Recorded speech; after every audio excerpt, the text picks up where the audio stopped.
Isang magpalang araw sa inyong lahat, Luzon, Visayas at Mindanao. Saan man kayo sulok ng mundo ay mag-ingat kayo palagi mga kabayan. Andito tayo sa Tarawis Falls. Rodriguez Rizal to, di ba? Ayan, Rodriguez Rizal mga kabayan. Ang ganda, kahit mas maganda pa siguro kung mga katatapos ng malakas na ulan, tapos mga 2 to 3 days punta ka dito, sigurado napakalakas tong agos ng tubig. Napakalinaw mga kabayan yung tubig, oh.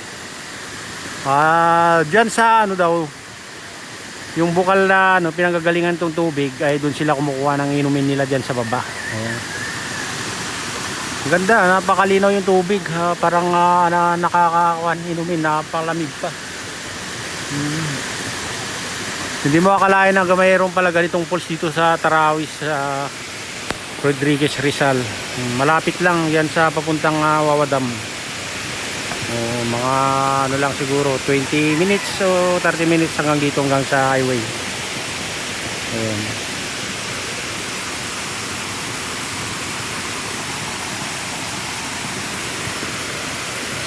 Kita nyo naman pag daw dito maraming naliligo pag mamaya maya daw.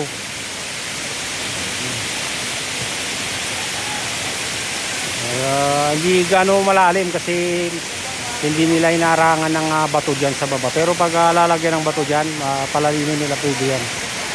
Walang nakakaisip siguro ng ganun. Pero kung maliligo kami, lalagyan namin dyan ng bato para lumalim yan. Ganun. Pupunta pa kami sa Wawadam mamaya mga kabayan, kaya dito muna kami. Akyatin pa namin ito, pupunta kami doon. Mayroon pa daw, bali tatlo daw itong falls na to. Ayun. Yung partner natin yan dyan, video. Dito. Ito libre mga kabayan, madali pang puntaan. Gusto mo maligo, gusto mong mag-picnic dito, kaya talagang naman. Maganda. Maganda talaga. Talagang may rekomenda ako sa inyo na pumunta dito. Pwede. Oo, dapat hindi kayo nag-iwan ng basura pag pumunta kayo dito. Dadalhin niyo yung basura niyo para hindi dudumi itong falls nila dito. Ayan, mga kabahay. Kasi napakalinaw yung tubig, oh. Kung makita niyo talagang dapat pangalagaan nila ito mga kabayan, kasi bibihira lang naman ng mayroong ganito sa mga lugar. Dapat iporsige nila na pangalagaan itong falls nila.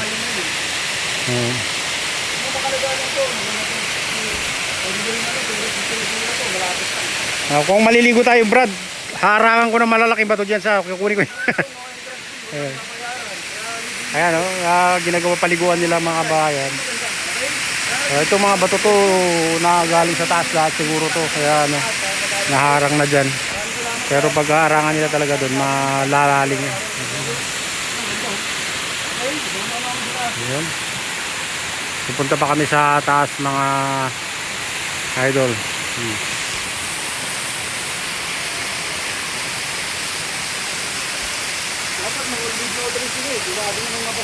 Oo, mga yan.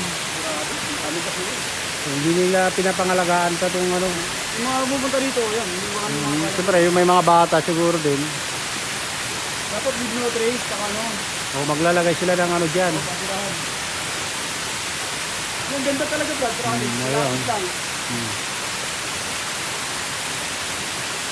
Lalo pag katapos ng malakas na ulan. Mga 2 to 3 days pumunta ka dito, sigurado. Ang lakas ng bagsak ng ulan dito ay tubig.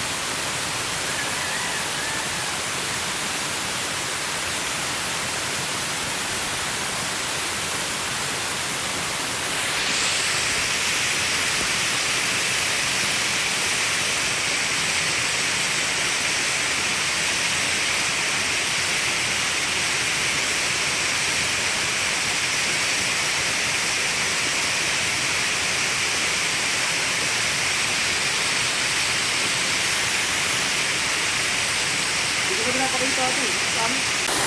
Ayan mga kabayan, dito na tayo sa tuktok ng Tarawis Falls. Pangalawang falls na to mga kabayan, no? Kung nakakita nyo. Ito, baka ito naman ang pangatlo mga kabayan, katabi niya. Ayan, no? Ang partner natin natin.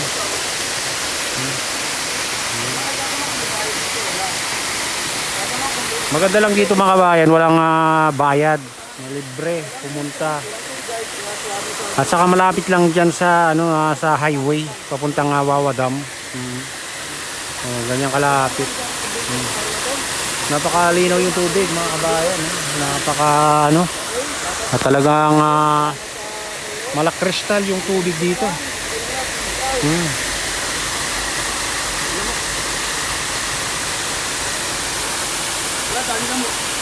Kailangan galaw-galaw ka, Brad. Galaw-galaw ka para hindi ka lamukin. Galaw eh. Ay, nag-steady ka pala. Oo. Kailangan lumakad-lakad ka dyan. Ayan. Nagbibideo ako talaga.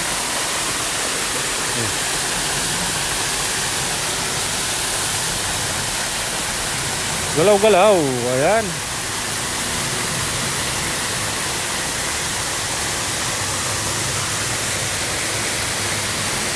Ito, sarap ng pakiramdam.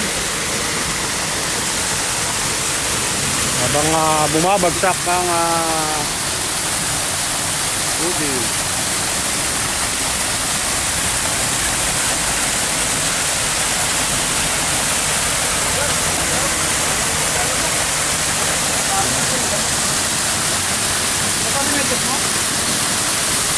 Hindi. Ayan. Paket daw kami sa taas. Ayan. Lakad na. Ayan, lalakad na yung ating partner dyan. Paket na siya. Silipin na kung mayroon pa dyan sa taas. Ayan mga kabayan, dito tayo sa pangatlong falls sa Tarawis. Taas ng Tarawis Falls, Rodriguez Rizal. Ayan. Ayan, kung makita nyo ay napakalakas yung tubig na yun. Pakalinaw. Makita nyo. Linaw. Ayan. Para magdawa ko. Nagsayaw na lang eh. Ganun na yung alagyan ko ng pagpugin, yung one-way ticket. Yung dance floor, ganun. Kaya yung yung ganun. Pwede. One-way ticket to the blue. Bye-bye love. Diba narinig mo yun? Bye-bye love eh. Baka mag-briar no? Tapos sasayaw eh. Oh. Tayo yung gumagano'n, so kasi yung mga bata natin tapos nakalimutan tugtog yun.